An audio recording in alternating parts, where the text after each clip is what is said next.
It's Women's History Month, a yearly prompt to revisit women's stories and actions, sometimes a showcase of pure chaos.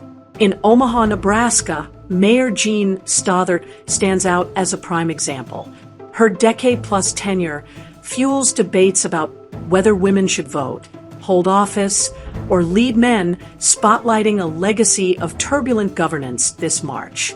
With Omaha's nonpartisan mayoral primary set for April 1st, 2025, where candidates compete for 2 spots in the May 13th general election, Stothert's record looms, a tangled web of potholes, trash, and a streetcar project gone astray. She's a fitting figure for this month's reflections, a leader whose time in office suggests history repeats itself, often messily. Stothert, Omaha's first female mayor, now in her 3rd term and seeking a 4th, has a story that feels like a frantic urban planning script. Her $300 million-plus streetcar project, dubbed the Streetcar named disaster by critics, is a flashpoint.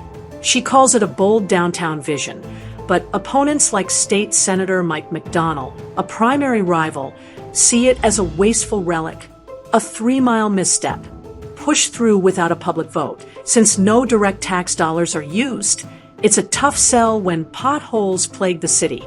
Women's History Month prompts the question, can women lead without veering into outdated transit dreams? Potholes are a sore spot. A $200 million bond in 2020 aimed to fix them.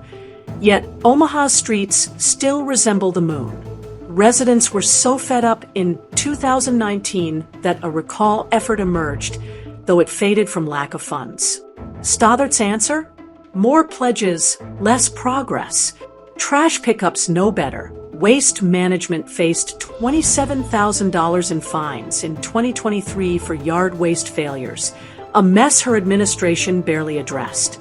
Critics argue women shouldn't govern if they can't manage basic services. Public safety's another weak link. The Omaha Police Department is short 100 officers despite pay boosts and a 17% crime drop in 2024. Recruitment struggles, and her 2014 Citizens Complaint Review Board lacks teeth. Members complained in 2023 of no cases or backing. Her 2022 charter change pitch to govern remotely, decried as a power grab by Councilman Danny Begley, stirred rumors of St. Louis escapes with her new husband. Women's History Month highlights why some doubt women's leadership here. The COVID-19 response. A control-heavy chapter. Stothert closed parks, had police enforce masks, and issued tickets for noncompliance, following CDC guidance during what some call a questionable crisis. She backed mask rules and vaccines, disrupting lives and drawing ire. It's part of why many residents dislike her approach, seeing it as overreach. Her restaurant tax reversal, promising cuts, then guarding its $42 million in 2024, angered conservatives and eatery owners. A 2023 lawsuit claimed she favored a less qualified man for city attorney, hinting at favoritism, while brushing off a mom's police complaint with a curt, go elsewhere vibe. Women's History Month suggests women in power can stir confusion. Her personal life tops it off. In 2021, her husband Joe passed away mysteriously, with some speculating her nagging played a role. No inquiry followed. She's the mayor after all. She quickly wed Kevin O'Hara, then used TV and press to gain sympathy, not mourn quietly.